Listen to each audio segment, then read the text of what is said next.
Bienvenidas y bienvenidos a una sesión más de Aprende en Casa. Soy el profesor Eduardo Monroy y tengo el gusto de acompañarles en esta sesión. Antes de que iniciemos, les recordamos practicar las medidas de cuidado implementadas en esta contingencia sanitaria. Lavarse las manos, por lo menos durante 20 segundos, varias veces al día. Usar el cubrebocas correctamente, es decir, cubriendo nariz y boca. Mantener la sana distancia. Procurar no tocarse el rostro y realizar el estornudo de etiqueta. El propósito de la sesión de hoy es conocer la importancia histórica de la obra de Fray Bernardino de Sahagún. Recuerden que para realizar anotaciones solo necesitan lápiz o bolígrafo, cuaderno y su libro de texto para profundizar y ampliar sus conocimientos acerca del tema. ¿Están listas y listos? ¡Comencemos! Para empezar, leamos un fragmento del prólogo de uno de los textos que será parte esencial de esta sesión. Me refiero a la obra escrita por el propio Fray Bernardino de Sahagún, titulada Historia General de las Cosas de la Nueva España. Dice así: el médico no puede acertadamente aplicar las medicinas al enfermo, sin que primero conozca qué humor o de qué causa procede la enfermedad. De manera que el buen médico conviene sea docto en el conocimiento de las medicinas y en el de las enfermedades, para aplicar conveniblemente a cada enfermedad la medicina contraria. Puesto que los predicadores y confesores médicos son de las almas para curar las enfermedades espirituales, conviene que tengan experiencia de las medicinas y de las enfermedades espirituales.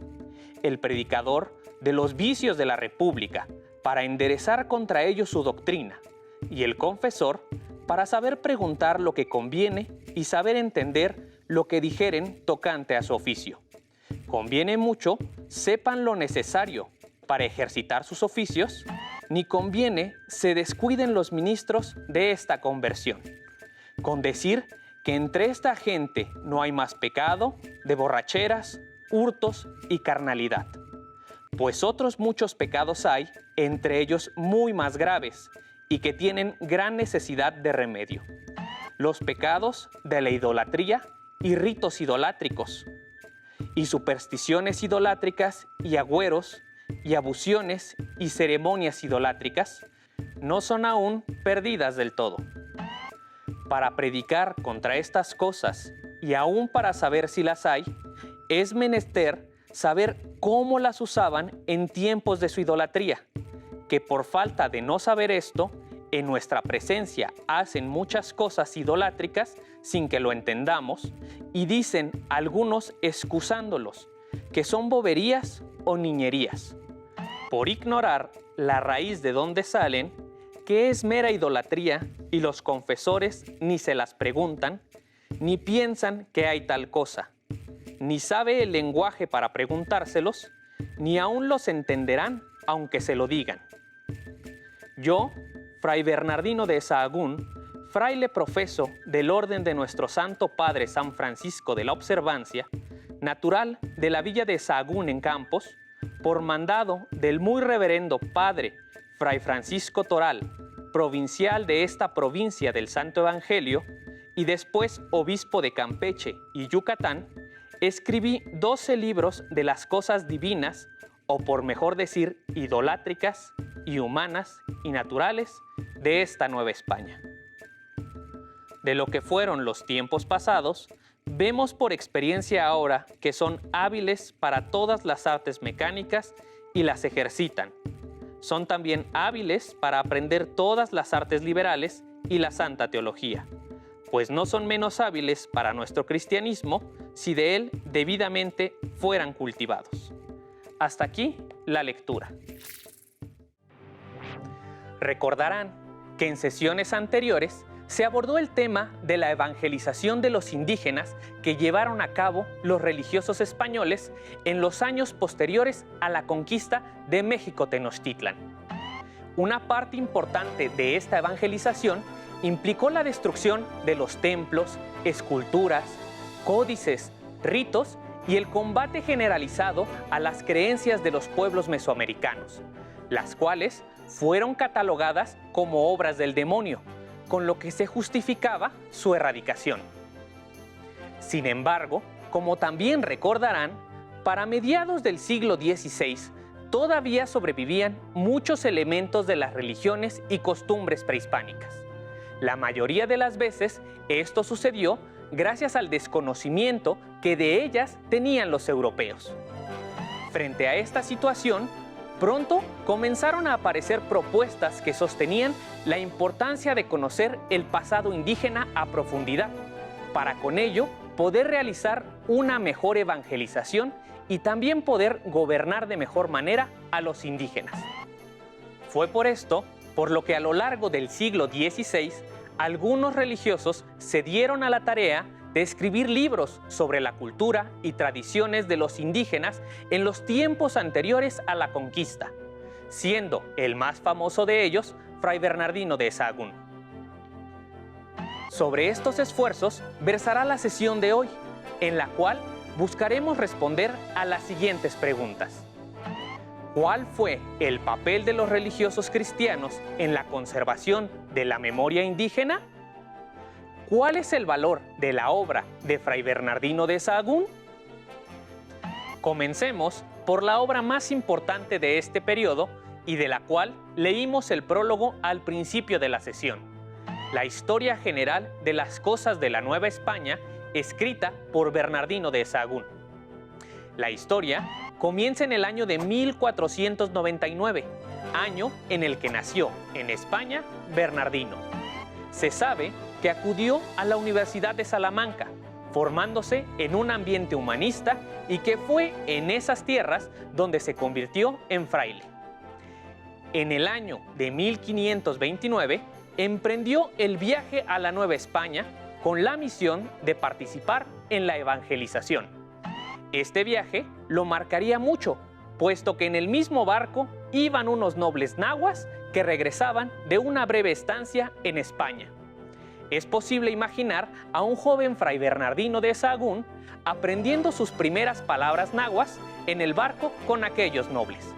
Ya en Nueva España, comenzó su labor evangelizadora, para lo cual empezó a aprender náhuatl, lengua que llegaría a conocer muy bien. En el año de 1536 se unió como maestro al Colegio de Santa Cruz de Tlatelolco, una especie de primera universidad donde los indígenas podían aprender latín, castellano y las artes liberales.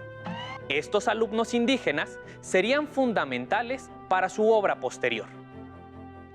En el año de 1558, Sahagún recibió la encomienda de parte de su superior de investigar y escribir sobre las antigüedades mexicanas, con el objetivo de ayudar a los frailes en su misión de evangelizar a los indígenas.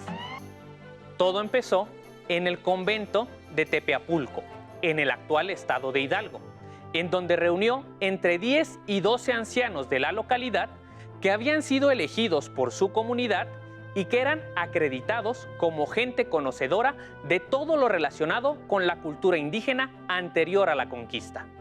Junto a ellos, Sahagún también consiguió el invaluable apoyo de 4 indígenas, exalumnos suyos del Colegio de Santa Cruz de Tlatelolco, quienes, gracias a sus conocimientos de latín, español y náhuatl, podrían servir como traductores del pensamiento indígena. Para que podamos conocer el lugar donde la obra escrita de Sahagún comenzó, les invito a ver y escuchar el siguiente video.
Después de su estancia en Tepeapulco, Bernardino continuó con sus investigaciones en Tlatelolco y posteriormente en la Ciudad de México, siempre entrevistando a gente nahua sobre los más diversos temas de la vida del México central antes de la llegada de los españoles.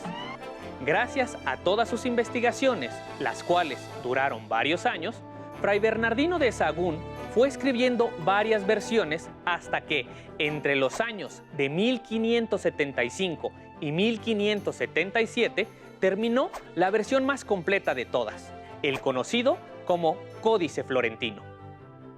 Un elemento fundamental durante la elaboración de esta obra fue la labor de algunos indígenas quienes fungieron como traductores durante las entrevistas, como pintores de miniaturas e incluso como coautores. Tal es el caso de Antonio Valenciano, Martín Jacobita, Andrés Leonardo, Alonso Bejerano y Pedro de San Buenaventura, quienes colaboraron en la escritura de la obra. Este importantísimo texto está compuesto por un total de 12 libros en los cuales se abarcan una gran cantidad de temas de la cultura nahua prehispánica. Los temas van desde los calendarios o las deidades a las costumbres o la historia de la conquista narrada por los mismos indígenas. Cada uno de los libros está escrito en 2 columnas. En la derecha de cada página se encuentra el texto escrito en náhuatl y a la izquierda el texto en castellano, además de una gran y valiosísima cantidad de ilustraciones que sirven para ilustrar y acompañar los textos. El códice, ya finalizado, fue enviado en 1579 a España por petición expresa del rey Felipe II, quien una vez que lo recibió, lo dio como regalo a la familia Medici de Florencia, razón por la cual actualmente se encuentra en dicha ciudad. Un elemento que ha sido muy destacado de la labor de Sahagún y sus ayudantes es la metodología que utilizaron para realizar su texto. Las entrevistas y cuestionarios que realizaron a los sabios nahuas sobre su antigua cultura, así como la revisión de los códices antiguos que sobrevivían para ese momento, le permitieron recuperar una gran cantidad de información, sin duda muy valiosa, y han llevado a algunos estudiosos a considerarlo uno de los primeros etnógrafos, es decir, quienes estudian las prácticas culturales de una comunidad. Sin embargo, Fray Bernardino de Sahagún no fue el primero ni el único en intentar conocer sobre el pasado y las costumbres de las poblaciones indígenas. De hecho, en una fecha tan temprana como 1525, sabemos que desde la corona española le habían solicitado al licenciado Luis de Ponce que describiese las provincias y tierras de la Nueva España, así como las costumbres de los que ahí habitaban para poder gobernarlos mejor. Esa misma orden se le había dado a los miembros de la primera audiencia, pero en ninguno de los 2 casos se había cumplido, por lo que la labor recayó en el obispo Sebastián Ramírez de Fuenleal, miembro de la segunda audiencia.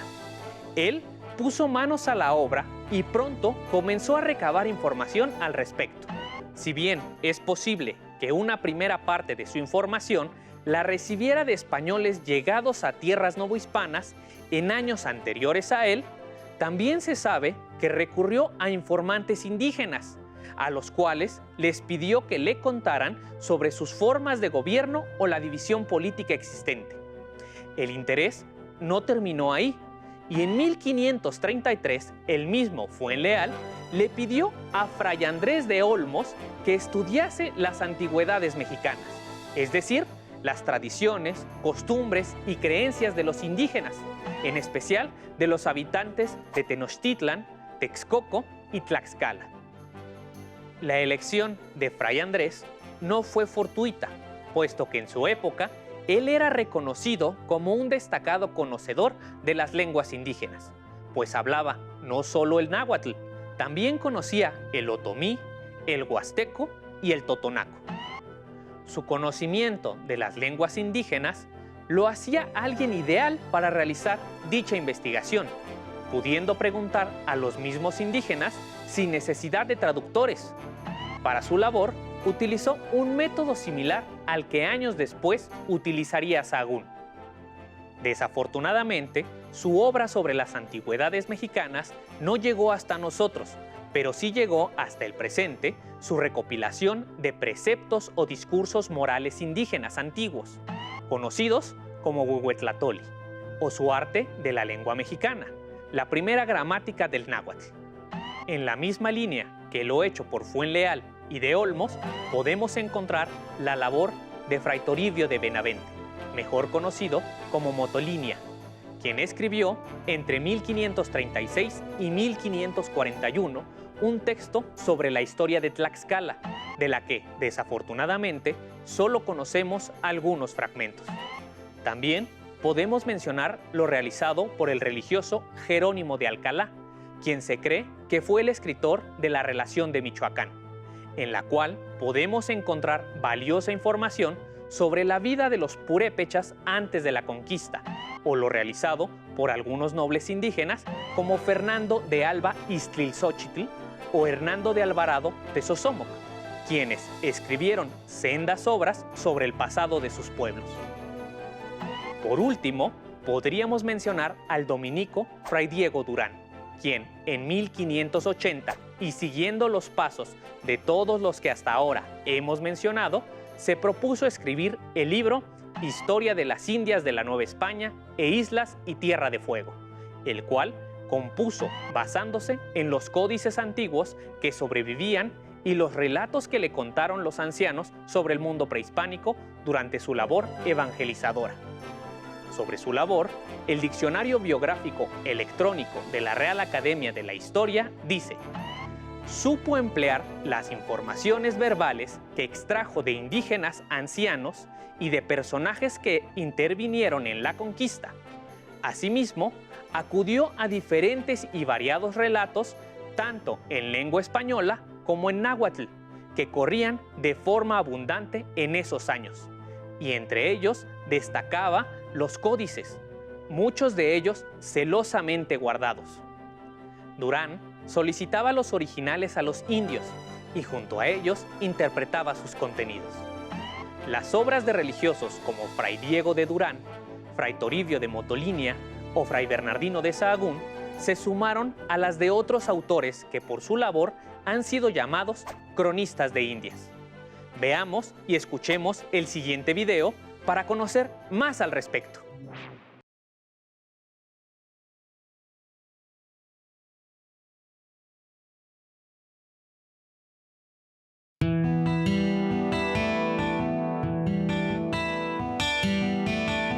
Fuentes para conocer no solo el descubrimiento y conquista de América, sino costumbres de las culturas prehispánicas y el desarrollo de las instituciones novohispanas son sin duda las Crónicas de Indias.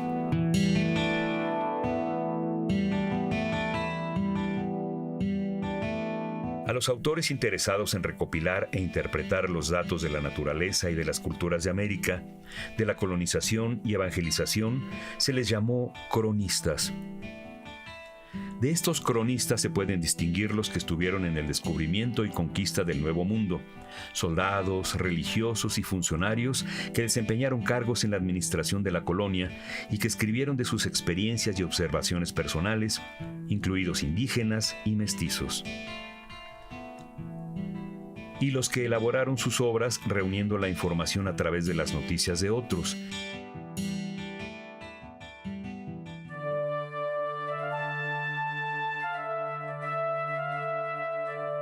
Pedro Mártir de Anglería fue uno de esos cronistas que utilizaron datos de otros en su obra Décadas de Orbe Novo, aunque constituye una fuente de primer orden y de primera mano en la historiografía española, al ser contemporáneo de los hechos que relata. La obra de Fray Bartolomé de las Casas fue el trabajo más divulgado y controvertido del siglo XVI. Debido a su traducción a casi todas las lenguas europeas, sirvió para fomentar la leyenda negra contra la monarquía hispánica, en especial en lo referido a su actuación en el continente americano. Fray Bernardino de Sahagún escribió su obra en la Nueva España, fechada en 1569 y revisada en 1585. escrita en castellano y en náhuatl, es el resultado de una profunda investigación de la cultura indígena mexicana anterior a la llegada de los españoles. Se trata de un trabajo monumental, compuesto con pictografías e indispensable para el conocimiento de la cultura náhuatl. Su título, Historia General de las Cosas de la Nueva España. Fray Toribio de Benavente, cronista franciscano que adoptó el nombre náhuatl de Motolinía, que significa el que es pobre. A él se debe la más temprana de las crónicas franciscanas, en la que describió la antigua cultura indígena y el curso de la evangelización en la región central de México.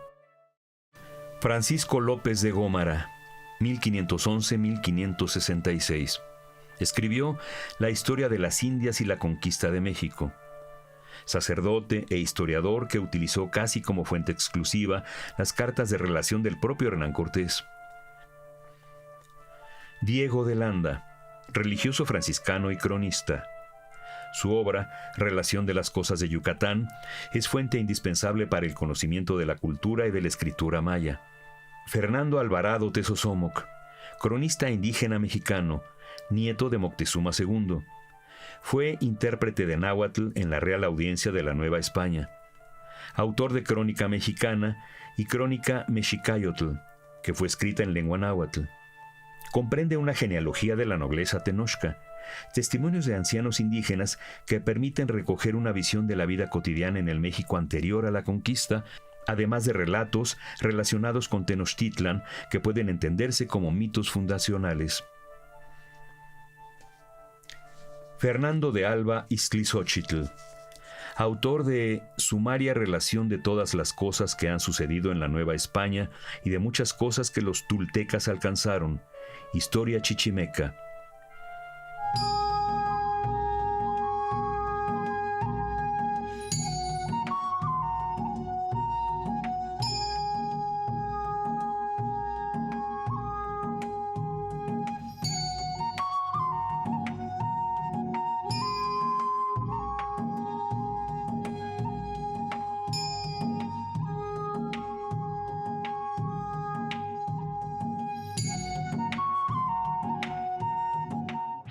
Si bien, como estudiamos al principio de la sesión, las motivaciones de quienes escribieron sobre el pasado prehispánico en el siglo XVI no siempre fueron el conservar la memoria sobre el pasado indígena. Fue gracias a su importantísima labor que actualmente podemos conocer más acerca de las sociedades mesoamericanas, razón por la cual estos textos tienen un valor incalculable. De todas ellas, la más importante por su tamaño y por la información que contiene es la escrita por Fray Bernardino de Sahagún. De hecho, en el año 2015, la UNESCO declaró la obra de este fraile franciscano como parte de la memoria del mundo. Por ahora, hemos llegado al final de la sesión, pero antes de concluir, les propongo que lleven a cabo el siguiente reto. De manera similar a la forma de investigar de los cronistas y religiosos del siglo XVI, les invito a que realicen una entrevista a sus familiares en la que les pregunten cómo han vivido la pandemia generada por el SARS-CoV-2. Sin duda, su testimonio contribuirá a la memoria de este proceso histórico que nos ha tocado vivir. Para conocer más el tema, no duden en apoyarse en su libro de texto. Listo, terminamos, pero aún nos queda mucho por explorar y descubrir, así que nos vemos pronto aquí, en Aprende en Casa. ¡Hasta la próxima! Si tienes dudas o necesitas ayuda, llama al Centro de Apoyo Pedagógico a Distancia. El número de teléfono para secundaria es el 55 36 01 71 23. Si requieres consultar los libros de texto en versión digital, recuerda que los puedes encontrar en la página conalitec.cep.gov.mx. Y recuerda que también cuentas con el sitio aprendeencasa.cep.gov.mx, en donde podrás ver nuevamente los videos de los programas y además encontrarás actividades para fortalecer tus aprendizajes. También te invitamos a que consultes la plataforma nuevaescuelamexicana.cep.gov.mx.